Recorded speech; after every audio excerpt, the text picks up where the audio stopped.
the favorite show you're watching. Vedgecation! She was so surprised by my intro. I didn't know she what. almost didn't do anything. I almost didn't know where I was. You're watching, I'm not sure. I'm Britt Jones. She's stunning me, folks. I'm Britt Jones. I think we're on Vedgecation, but I'm certainly not certain. I'm Leah Rushlow, Coach Leah to be exact. Mm-hmm. And what are we talking about today, my love? You know what? Are you going to stun me? It's possible. I'm not sure. We are talking about finding your passion. That's why I had to be so passionate when Is that what that was? the episode in. Your passion got a little flavor. I like it. I know. It's I my like hoop it. earrings.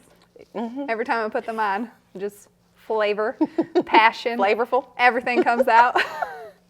New words are blooming. Mm-hmm. Okay, so I have a lot of clients that come to me, right? And they're like, Coach Leah, I don't have any passions. That's a lie. Or nothing is passionate to me. Mm-hmm. That could be true. You think? It could be at the time because maybe they've lost touch with the things that they truly love. Maybe they've been a parent for a really long time. They had kids very young and everything was dedicated towards those children. Mm-hmm. Maybe they grew up in a household where their parents didn't really allow that creative spirit, that sort of thing. Do you feel strongly that even if they don't know what it is, it's yet to be discovered that every person has a passion, has a purpose? Yes. But where it gets tricky, I think, is are you willing to get uncomfortable enough to follow your passion? They can figure it out, but acting on it is a whole different thing. Yeah. Right? When people talk about, oh my gosh, Coach Leah, you're fearless. No, I am not. I remember the first time we hosted an entire, there was thousands of people, and it's like 900 degrees outside. Yeah. And you guys want me to stand up here with a microphone? You were nervous? Oh yeah, I was nervous. I had no idea. Again, I never let my nerves show. They stay internal. But yeah, I was hungry that day and I couldn't put anything in there. Yeah. Nerves are good. Nerves are good. Yeah. Especially if you push through them. If you let them stop you, then they're naughty nerves. Yeah, but also you gotta have a hype team. You gotta have people around you who think you are truly the best thing on earth. Facts. So if you are trying to step into your passion, you better make sure you have people there who literally sing your praises. That's true. Like y'all did to me on stage when I was terrified. And they were like, Britt knows how to dance. Do a dance. And I'm like, I hate dancing. And now I have to do it in front of people. I had so much fun though. It was so many people. So many big cameras. Yeah. Yeah. So what if you are someone who truly just like, I literally don't know what my passion is. Help me find it. So, okay, we'll talk about you and I, but go back to childhood, okay? And some of you will sit out there and be like, this didn't happen for me. And we'll talk about that. But for the majority of us, go back to when you were little. What did you love to do? If I came to your house and saw Britt Jones at age 5, what was she doing? Performing. Yeah. I think I talked about it on this show on a past episode. I'm not sure, but I used to line my family up on the sofa forcefully. And make them listen to me recite original poetry. Okay. That was my jam. You wanted to be the star of the show. Wanted to be the star of the show. I also love music. I wish I had your talent. I wish I had Nosha's talent because y'all have such beautiful voices. God did not give me that gift. But there is a reason I have an 8th note tattooed on my body. I just love music. So that's where I'm like happiest. You know what though? You can be a hype woman for the musical people in your life. I'll be like the DJ Khaled to your... You'll be a producer. Yeah. You can be anything you want. Yeah. So similar at the Hartsuf, that is my maiden name household. I was in dance, I was singing, I was in so many shows. And I never really was like the star in a lot of the shows that I was in, but every single show I was like, I'm funnier than that person.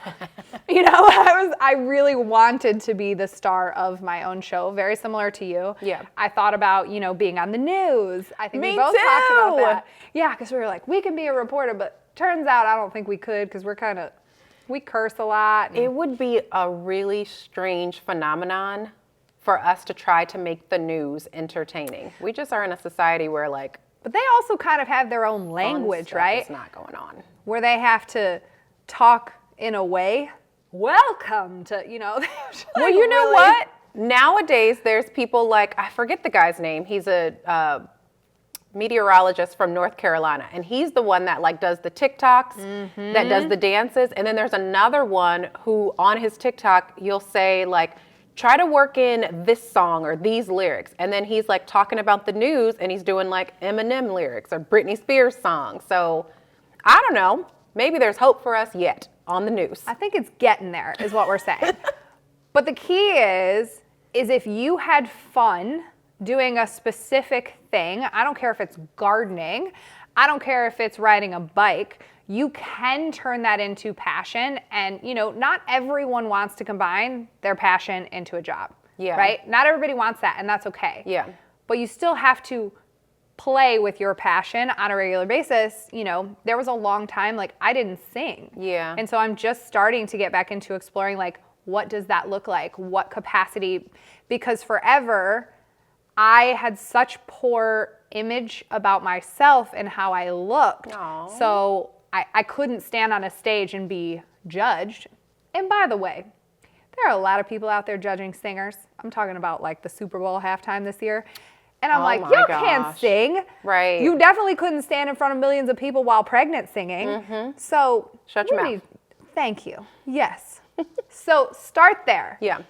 What did we do when we were little? Yeah. And if we didn't have that creativity and space to do that when we were little, I want to, actually, you know what? I think we'll talk about it after the break. Okay. Yeah. Sounds good. Stick with us. We'll be right back. Come to me again. Jesus Christ, you can't get my hair right? Well, it's something about what you're doing that keeps looping your hair. You know what it is? I'm using my attitude. Doing my head pop. Thanks for joining us back here on Vedgecation. We were just talking about finding your passion, and when you were younger, you know, kind of reflect on what it was that you did. If you don't remember, ask a parent, ask a sibling. But I'm curious, there are some people that probably maybe they couldn't afford to pursue their passions, or maybe they were just in a space or come from a family unit where that just was not an opportunity. Right. So what would you say to those who are adults right now trying to figure out, well, I didn't have that childhood, so how do I figure out my passions right now? So if you didn't have that opportunity and you feel like, Coach Leah, I just didn't get to try a whole lot of things. And now you're in a space as an adult where we stop doing those things, right? We stop having fun. We're like, I'm a grown up. Like, I don't do that stuff anymore. Not me. I'll be immature forever. Correct. What I want you to do is basically do a whole year of yeses. Everything you've ever wanted to try in life, I want you to try it. You want to try painting. You want to try drawing. You want to try taking a creative writing class. You want to take a singing class. You want to take a piano class. Roller skating. Roller skating. All of the things that you think you wanted to try, you made it once and be like, this is the worst thing on the planet. But you did it. You said yes to it. And I guarantee you by the end of that year, you're going to look and go, I think I found my passion. Because I tried enough things and I was willing to get uncomfortable enough and say yes to so many different new things that here we are, feeling passion in our pants and not afraid to show it. And I would challenge people who really struggle to figure out, like, well, I don't know what I would want to say yes to. I don't know what I'm interested in. I would really challenge them to find quiet time alone and really sit and reflect on, when do I feel the most joy? Right. And then that's what you want to explore. So if you feel the most joy when you are, alone, maybe you're someone who is passionate about self-care. When you feel the most joy when you're in a room full of people who are laughing and having a good time, maybe your passion is, making other people feel happy. Like you have to sit with yourself and figure out, like, what does your body tell you? Yeah, what does your body tell you? And, kind of perfect example is when we're filming Vedgecation, even when the cameras are not on, we are laughing our butts off all day. We are just enjoy. We are having the best time. Even if we're having a tough day, usually one of us can bring the other one back to like, hey girl, like, I don't know what's happening right now, but how a good belly laugh. A good belly laugh. And then even after, when, we're not filming and we're just hanging out as humans, we'll still laugh for a good 2 hours. That's a great place to start, is like, what's my vibration around all of my relationships? Am I feeling extremely happy in my friend circle? How do I leave, right? When I'm not hanging out with you, when I fly away on the plane, am I like, oh, thank God she's gone? No, that is not the vibration that I get. Right. And if it ever got to that point, right? You would never see me again because I'd divorce you. Yes, exactly. I'm done. You don't love me anymore. I don't love you either. Friends divorce. Yes. But one of the things we're going to talk about is like zones of inspiration. Yes. So when do you, if you need to recenter yourself back to being able to be creative and have passion and you're feeling drained and burned out. Like this morning. Correct. What do you do? Well, first I have a coffee. 100%. Coffee and a vibe we agree on. Or a bagel, you know. Usually I'm uninspired because I'm hungry. I'm also not good and hungry. Yeah. I'm a nature being, okay? Yeah. Like, in order to get my stuff back, I want to look at a mountain. Yeah. I want to look at a lake. Absorb I do a not little want to bit of look at sunshine. humans. Yeah. No, I want to be outside and look at a caterpillar walking up a rock. And that usually centers me back to the world. I also really love spending time with my kids. So whether it is they're doing sports or they're, you know, playing a video game or they want me in the room with them shooting the basketball through the hamper hoop. Yeah. When they are happy, I am at my happiest and I feel the most creative. So I always want to make sure. That's probably why they just get so much stuff out of me, because I just want them to be happy. Yeah, because it makes you happy. It fills you up. And, you know, that's how I feel about my dogs, right?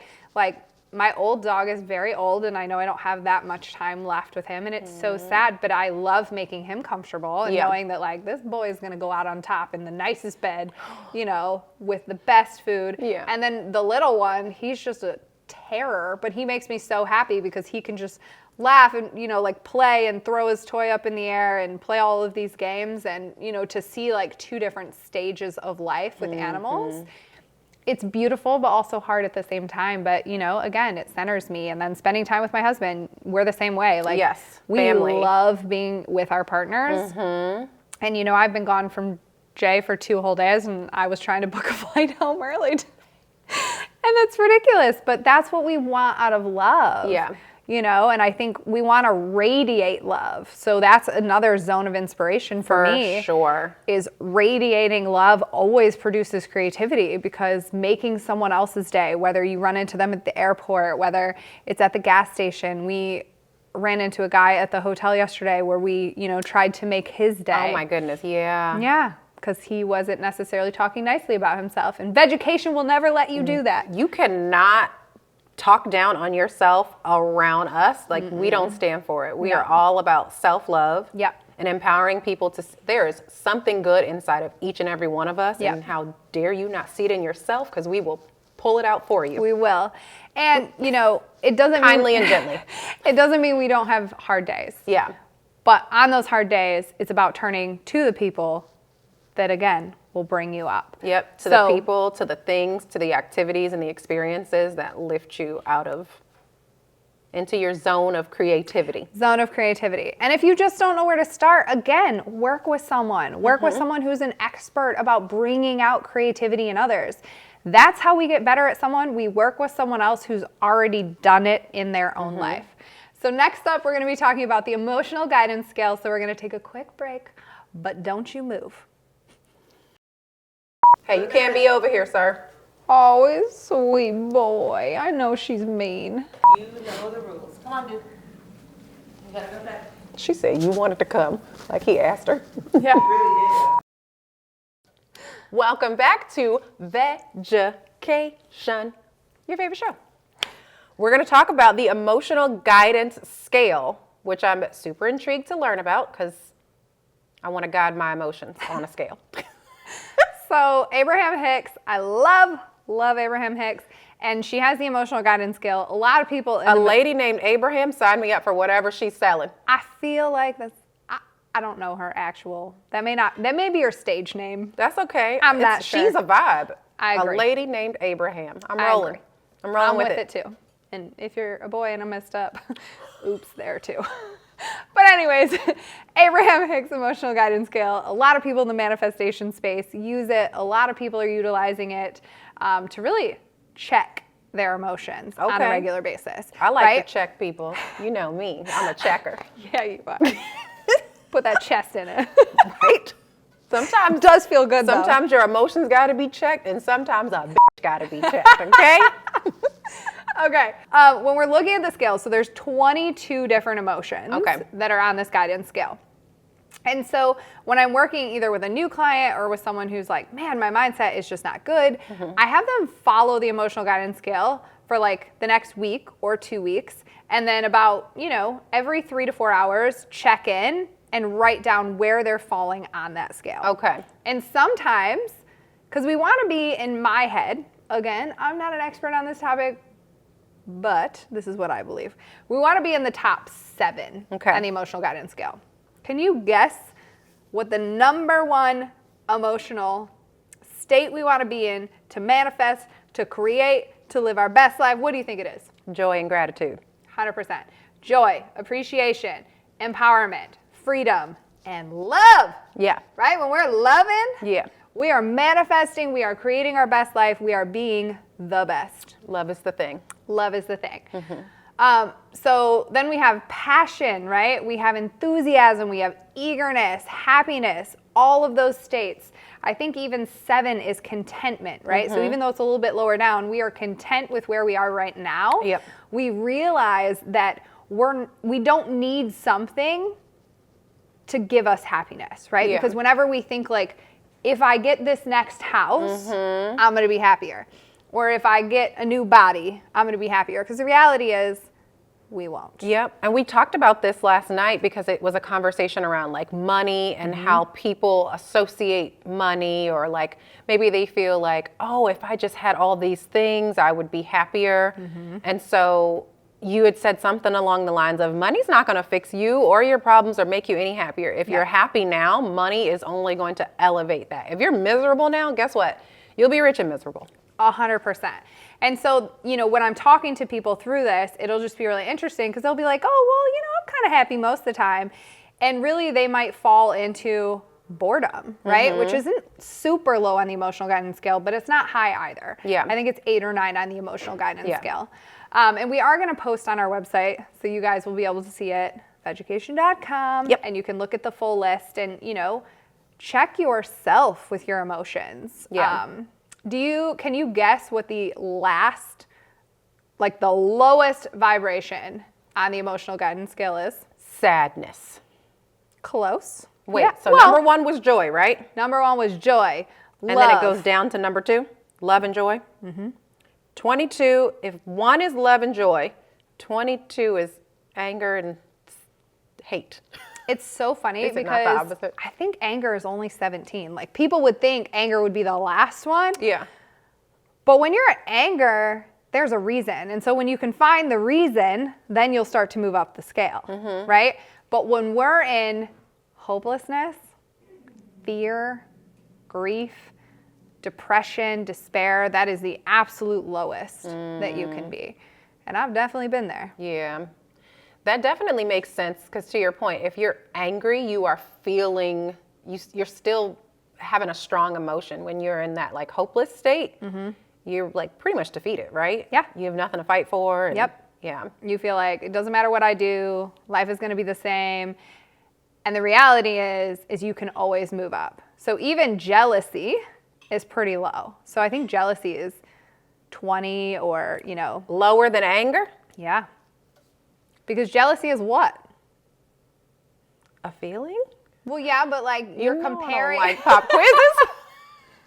Jealousy is thinking that someone else is right. Thinking if I had that item, or if I look like that person, or Ask if me I again. could sing. What is jealousy? What is jealousy? It's the thief of joy. Yeah, it is the thief of joy. Because you're looking at someone else and saying, well, if I had all those things that that person has, I would be happy. And the reality is if you were happy, you would just be happy. And there's only one you. So if you're looking to somebody else to kind of aspire to or emulate what they have, even if you had exactly what they had, it's going to look different for you because Correct. there's only one you. Yeah. And so, if we see people, there's this world of quantum leaps, right? So if we see people who have quantum leaps where maybe their income goes from like $50,000 to 11 million or 110 million. Those In my mind, people, I'm thinking about a Marvel movie, but go on. or if you have someone, okay, let's say someone on social media who goes from having 5 followers to, 500,000. 500,000 or 5 million. They have had a clear jump in their consciousness and their happiness. And you can tell, like we were talking about Keith Lee on TikTok and all of the joy he promotes. And he was like, I just enjoy eating good food. So that's what I started doing. And it's helping turned people into a huge thing. Yeah. He's being of service to others. Yep. And he's giving back and he's loving what he's doing. And he's not judging anyone. And he is just getting blessing after blessing after blessing, which we support you, Keith Lee. We really love you We here do at love you. Vedgecation. But we're going to take another quick break, check out the emotional guidance scale, and we'll be right back on your favorite show, Vedgecation. It's Esther Hicks, but her Yes, so it was a girl. physical entity, Abraham Hicks, that she channels. So you guys said it exactly. Okay. Okay, yeah, I was like, this who might be a bitch, might not be a bitch. Thank you for tuning back into Vedgecation. Y'all do not want to know what is happening in between the scenes here.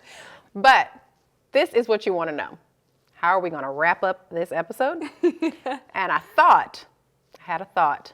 Maybe we should tell the viewers where we are right now. On the emotional guidance scale? On the emotional guidance scale. Okay. Okay. Where you at?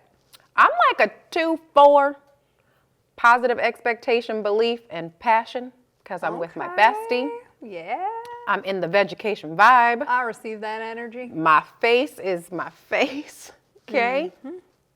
Feeling good. I'm probably a 1 and a 3. A 1 and a 3? Yeah, I'm way at the top. Appreciation, empowerment, having the freedom to fly here when I want to, having the ability to fly the way I want to, having the ability to move from said hotel into nice hotels, having so much love for my bestie. And I do have a lot of enthusiasm when I'm doing Vedgecation because we have a clear message to communicate to you guys that is so full of love and acceptance and, just good vibes. You got me right in the feels just now. I mean, I just am a feeler. Yeah. In a non-creepy way. And in a creepy way. Also that too. Trust me. Yeah, HR nightmare. But I think that, coming back to a state of gratitude always, right? No matter the scenario, no matter what happens in your day, what happens in your life. But I had a client say to me the other day, we talk about, I feel like this season of Vedgecation is creating vibe. We've talked about it on almost every episode. Yeah. I do it every day in my life because it's what makes me really happy. My husband and I have coffee and a vibe every day. Well, That's so cute. So cute. Currently, we're watching The Office. And so we'll watch an episode of The Office, which is like 20 minutes, and we'll have coffee and a vibe and sit with the dogs. Or sometimes we talk. It just depends on the day. And I had a client once say to me, she goes, I have heard you say for 7 months, create a vibe. And I never knew what it meant until today. And so it's just interesting because we can have a lot of people tell us the same things, but we don't hear it until we're ready to embrace it and until we're ready to hear it. So true. So true. Well, we really wanted to make sure that all of you out there watching in the wonderful land of viewership, Yes. how to find your passion. Do you, Leah, do you feel like we gave them everything they ever needed and didn't know they wanted? Again, it's not complicated, folks. We have YouTube and Google. If you can't find your passion in 2023, then call Leah R. Yeah. It would be a lot harder if we still had asked Jeeves, because I feel like we used to ask Jeeves questions and his answers didn't always feel right. I thought you said ass Jeeves, and I was like, who's that? Is that like a chapless? Yeah. I heard it the second time, though. That's all right. Jeeves. That's why endings of words are so important for pronunciation. Facts. The English language is hard. Well, But finding your passion is not. Yes. Bring it around town. You're right. welcome. Are you feeling maybe a little bit? A lot of it passionate Yes. and Vedgecated. Thank you so much for being here. We hope each and every one of you find your passion, find joy, find so much love, and find the next episode of Vedgecation after this. Yes.